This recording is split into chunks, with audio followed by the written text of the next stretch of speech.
Moses was up on the mountain, and he received the 10 Commandments from the Lord.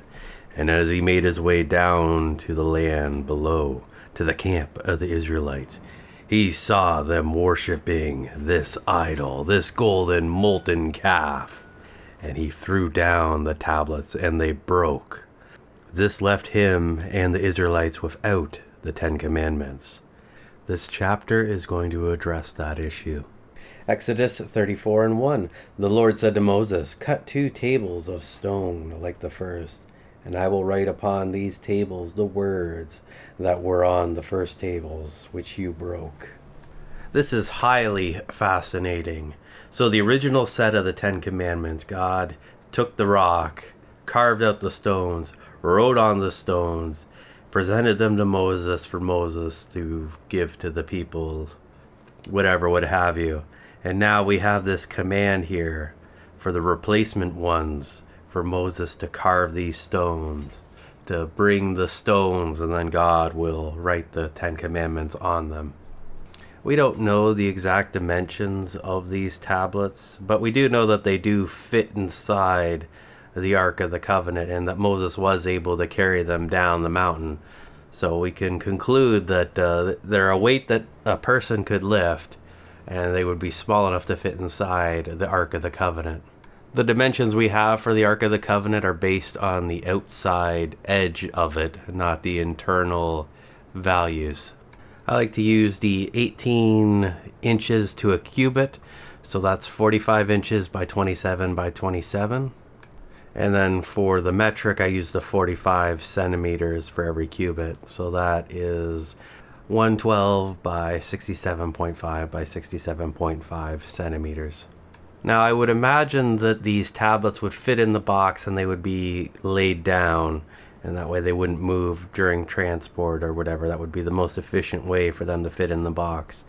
So the tablets really can't be wider than the box is wide. I think they would go a long ways. They could be taller than they are wide, and that would give more surface area.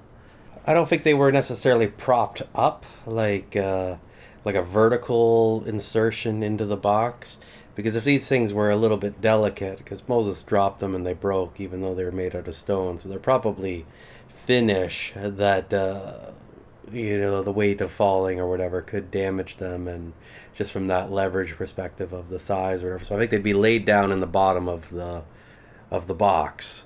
Now, were they stacked, like one on top of the other, and then they were kind of put off to the side? Because there's other stuff that goes in the Ark of the Covenant as well.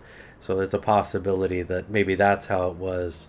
Something I was also thinking about is, what if it was like a continuous thing, that you have the one tablet on one side of the box and the other on the other, and they fill the whole bottom of the box up with these tablets, like a continuous thing. Because the 2 tablets, maybe they're in the form of 2 tablets for the purpose of transport, that Moses would actually be able to hold on to them, but when they're joined together, that they would become as if they were like one tablet, one law, one rule.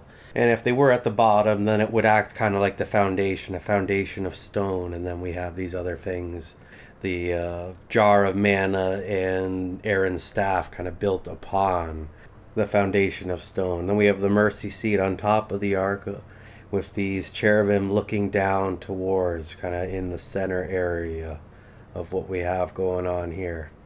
The tablets that God made, the first set of the tablets, were probably completely perfect in their construction, better than any machining we could do today. Then the second set, the set that Moses is going to be crafting, is probably not as well constructed or well made as that which God made previously, but I'm sure he did the best that he could, and it probably took hours. There are some rocks that are large and flat and thin, so then it would just have to be kind of punched out to become like the tablet. Although it's probably best not to dwell on this too much and then make an idol out of the tablets, or make an idol out of the Ark of the Covenant, for it is easy to do that when it's just a box and it's just stone tablets, whereas the living God is something completely different from these items that he has created or designed for his function. Exodus 34:2. Be ready to come up in the morning to Mount Sinai, and present there to me on top of the mountain. Moses was not given very much time to prepare these tablets, so I don't think that they were perfect by any means. And he just selected what he figured was the best. He carried the old ones down so he kind of knew what kind of shape and size were as required, and just found something as close as he could. Exodus 34 and 3. And no man shall come up with you, neither let any man be seen throughout all the mountain, neither let flocks or herds feed before that mountain. 34 and 4. So Moses cut 2 tables of stone like the first, and he rose up early in the morning and went up on Mount Sinai as the Lord had commanded him, and took in his hand 2 tables of stone. So we have this imagery here of everybody being forbidden from going near the mountain, that the animals are not allowed to graze there. And early in the morning, Moses taking his 2 tables of stone, his 2 tablets with him, and climbing that mountain and going towards the peak to encounter the Lord again, to have him write upon them. Exodus 34 and 5. And the Lord descended in the cloud and stood with him there, and proclaimed the name of the Lord. So Moses has made it to the top of the mountain, and he is going to communicate with the Lord, and the Lord shows up in the same fashion we've seen before, with this veil, this smoky mist. We saw it when Moses was talking to the Lord in the tent, and a couple times before that, but here that is going to happen again. Exodus 34 and 6. And the Lord passed by before him, and proclaimed, the Lord, merciful and gracious, slow to anger, and abundant in loving kindness and truth. In the previous episode, in the previous chapter, at the very end, we saw Moses communicating with the Lord. Moses wanted to see the glory of God. God said he couldn't see it because it would cause his destruction. So God came up with this method where he would kind of hide Moses in a rock and put his hand over him so he wouldn't be able to look out at the Lord. And then after the Lord has walked by and is in the distance, he would kind of remove his hand from Moses, and Moses would be able to look kind of at his after image, or his parting back, to see the Lord from the distance without being too close, a safe distance so it wouldn't be destructive. Exodus 34 and 7. Keeping mercy and loving kindness for thousands, forgiving iniquity and transgression and sin, but who will by no means clear the guilty, visiting the iniquity of the fathers upon the children and the children's children, to the 3rd and 4th generation. So the Lord is walking past Moses, and this is almost like a bat or a dolphin, the sonar, the echolocation. Moses is hearing the Lord as the Lord is talking as he is walking past. He can't see him, for the Lord has his hand over him, and he's kind of buried in the rock for his own protection, for he can't gaze upon the Lord. But he can hear him walking by, and he can hear him kind of go from one side to the other and hear him off in the distance. And the Lord here, what he's saying, it doesn't really make much sense here, but some of that might be due to the Trinity and how different aspects of the Trinity communicate with themselves. Like when you see Jesus praying to the Father, like there's certain aspects that way. So there might be something to it like that. And then the other theory that I had is maybe it's the greatness of God, that there's different names for the Lord, and the different names have different meanings. It's like, well, God is love. It's like, well, that one word means that level of love that is the Lord, right? Like there's different names of God that way. And then these other attributes that we're seeing here with the slow to anger, the merciful, the kind loving, right? God's almost like singing as he's walking past Moses, and Moses is hearing all this wonderful stuff about the Lord. And I'm sure it's just an unbelievable situation that is probably just incredibly amazing.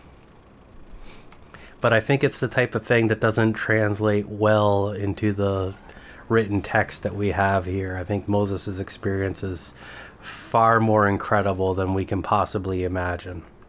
Exodus 34:8. And Moses made haste to bow his head towards the earth and worship. Exodus 34:9.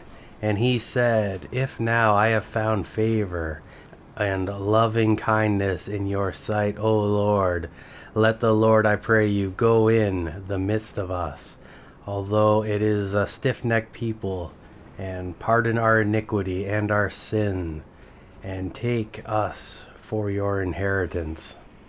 So the Lord was protecting Moses from his righteousness. And as the Lord got further away, Moses was able to move again. And the first thing he does is prostrate to the ground, followed by a plea for the Lord to remain the God of the people of Israel. This is then followed up by an admission. He admits to the Lord that they are a stiff-necked people. They're very disobedient, and they have a hard time following his instruction. But he is looking for forgiveness for their sin and for an inheritance that the Lord looks after them for generations. Exodus 34:10. And the Lord said, Behold, I lay down afresh terms of the mutual agreement between Israel and me, a covenant before all your people. I will do marvelous, wondrous miracles such as have not been wrought or created in all the earth or in any nation, and all the people among whom you are shall see the work of the Lord. For it is a terrible thing, fearful and full of awe, that I will do with you. So here we have the Lord laying down the terms to a new covenant, a new beginning, a new relationship, refreshing the relationship to a new generation between Israel and himself. Exodus 34:11. Observe what I command you this day. Behold, I drive out before you the Amorite, Canaanite, Hittite, Perizzite, Hivite, and Jebusite. So the first thing he's going to do is he is going to drive these people out of the land so that they will be able to take it. Exodus 34:12. Take heed to yourself, lest you make a covenant or mutual agreement with the inhabitants of the land to which you go, lest it become a snare in the midst of you. The Lord is now warning Moses that if they make any covenants to any of these groups of people, that it will become a snare. This will be something to hinder them at a later date. And this warning, spoiler alert, is going to be very true, and the snare is going to be very severe. Exodus 34:13. But you shall destroy their altars, dash in pieces their pillars, obelisks, and images, and cut down their Ashrim, symbols of the goddess of Asherah. 34:14. For you shall worship no other God, for the Lord, whose name is jealous, is a jealous, impassioned God. As the Israelites travel on their journey here, they're going to encounter different people. And God is commanding them to destroy the altars, to destroy these obelisks, the symbols of these pagan deities. And he doesn't want them being a part of that stuff. It was one of the 10 commandments, right? Like the graven images, none of that stuff. So they have been commanded to destroy and dismantle all of this stuff along the way, anything they encounter. Exodus 34:15. Lest you make a covenant with the inhabitants of the land, and when they play the harlot after their gods, and sacrifice to their gods, and one invites you to eat of his food, sacrificed to idols. 34:16. And you take of their daughters for your sons, and their daughters play the harlot after their gods, and make your sons play the harlot after their gods. The Lord is pointing out the danger of these people interacting with them, leaving their idols around, leaving them in the area. Eventually, they're going to have relations with the people of Israel, that they're going to have the wife exchange or son exchange and transfer of people. And before you know it, the children of Israel will be eating food sacrificed to these idols, which in turn, and which would be in effect, worshiping these idols. So the children of Israel will be worshiping foreign idols, worshiping something other than the Lord God. So that can't be allowed to happen, for that is about as bad as anything can possibly get. We have this idea of like a progressive level of corruption where once it starts, it leads to total destruction. It's best to prevent it from beginning. Exodus 34 and 17. You shall make for yourself no molten gods. 34 and 18. The feast of unleavened bread you shall keep 7 days. You shall eat unleavened bread as I commanded you in the time of the month of Abib. For in the month of Abib you came out of Egypt. Exodus 34:19. All the males that first open the womb among your livestock are mine, whether ox or sheep. 34 and 20. But the firstling of a donkey, an unclean beast, you shall redeem with a lamb or kid. And if you do not redeem it, then you shall break its neck. All the firstborn of your sons you shall redeem, and none of you shall appear before me empty-handed. So we're going through the usual set of rules now. These have been reiterated multiple times as they are important enough to be repeated multiple times. Anyway, it's interesting about the donkey as well as the other animals. So it sounds like the other animals that the Lord can kind of just take them and keep them, but because the donkey is considered an unclean animal, he doesn't want an unclean animal. So that's why if it's not redeemed, then there's the breaking of the neck.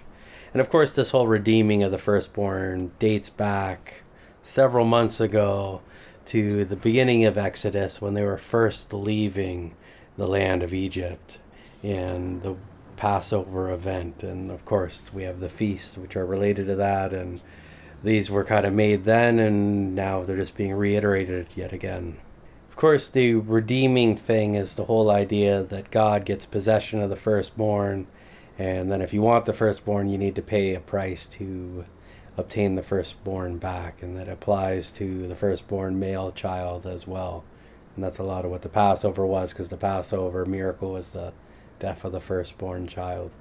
Exodus 34 and 21. 6 days shall you work, but on the 7th day you shall rest, even in plowing time and in harvest you shall rest on the Sabbath. 34 and 22. You shall observe the Feast of Weeks, the first fruits of the wheat harvest, and the feast of ingathering at the year's end. 34 and 23. 3 times in the year shall all your males appear before the Lord, the God of Israel. 3 times a year we have the 3 feasts. So every time there's a feast, it's like a come home for Christmas type of situation where the people of Israel come home. And then there's the different aspects of the feasts involving the different sacrifices and different offerings that are made, and that's kind of when these events would be. Exodus 34:24. For I will cast out the nations before you and enlarge your borders. Neither shall any man desire and molest your land when you go to appear before the Lord your God 3 times in the year. So it's almost like God's asking for certain things and then he's going to give certain things. And that's what we have here with this idea of growing the border, that he's going to enhance the nations so that they're able to grow and be prosperous. Exodus 34:25. You shall not offer the blood of my sacrifice with leaven, neither shall the sacrifice of feast of the Passover be left until morning. We saw this before when the Israelites were leaving the land of Egypt. They weren't able to pack the leaven to make the leavened bread, so they were without leaven. And then when we had the feast of the Passover, there was no leftovers allowed. Everything had to be consumed, and if it wasn't consumed, it was tossed in the fire, and the fire would consume the rest. It was a ceremonial thing, and it wasn't just like a fancy meal. It was a ritual full of symbols and stuff like that. Exodus 34:26. The first of the first fruits of your ground you shall bring to the house of the Lord your God. You shall not boil a kid in his mother's milk.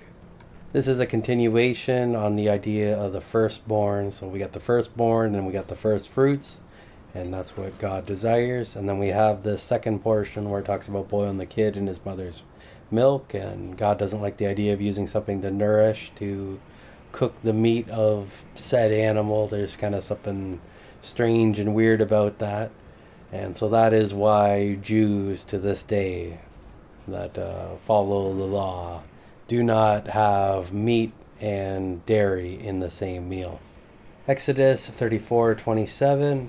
And the Lord said to Moses, write these words, for after the purpose and character of these words I have made a covenant with you and with Israel.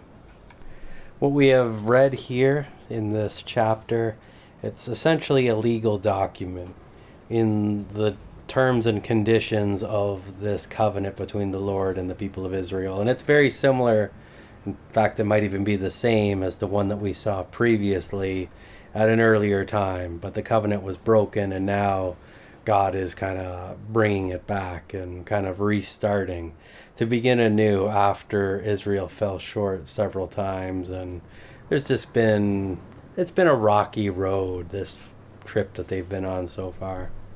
Exodus 34:28. Moses was there with the Lord 40 days and 40 nights. He ate no bread and drank no water. And he wrote upon the tablets the words of the covenant, the 10 Commandments. So this is our second round of Moses going into the mountain and communicating with the Lord for 40 days and 40 nights. Hopefully when he comes back, the people are better behaved this time. So he's written out a lot of these things that God has taught him, and we have a new set of the 10 Commandments ready to go.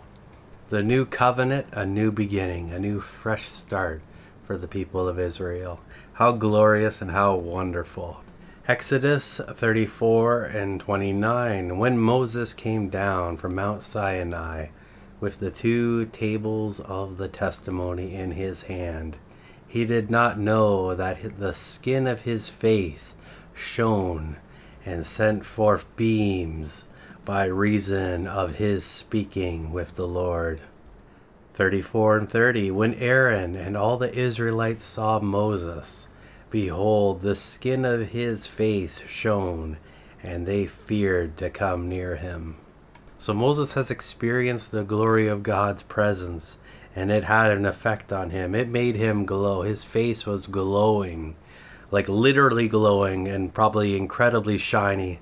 I don't know if it was like a laser show or what it was like, but it was some supernatural light that was emanating from him that it kind of scared the people. They didn't know what was going on. Here's Moses, he's coming back, but something's just not quite right. Exodus 34:31. But Moses called to them, and Aaron and all the leaders of the congregation returned to him, and he talked with them. The people were very spooked and scared, but Moses was able to calm them down and get the people to gather around him so he can explain the situation. Exodus 34:32. Afterwards all the Israelites came near, and he gave them in commandment all the Lord had said to him in Mount Sinai. So now the people of Israel, they have the 10 Commandments, and they have the news of this new covenant that was made between them and the Lord God. And I'm sure Moses was explaining other things, for he was up there 40 days and 40 nights talking to the Lord. So I'm sure Moses learned a bunch of other things that he discussed with the Israelites that are not recorded here in the Bible at this juncture in time. And that probably got them all excited. Exodus 34:33. And when Moses had finished speaking with them, he put a veil on his face. So in the same way that God had to veil himself to communicate with the people and to even communicate with Moses, now Moses, after experiencing God in his glory, has to do the same thing. He has to wear this veil. And the amount of time that he probably physically saw God was probably quite small, because there was like that event where he walked past and then he looked at his after image and gazed upon his back. And I think that was probably only for a moment. Then they resumed communicating in the way they were doing it before. So it was probably only a moment was enough to do this to Moses' face.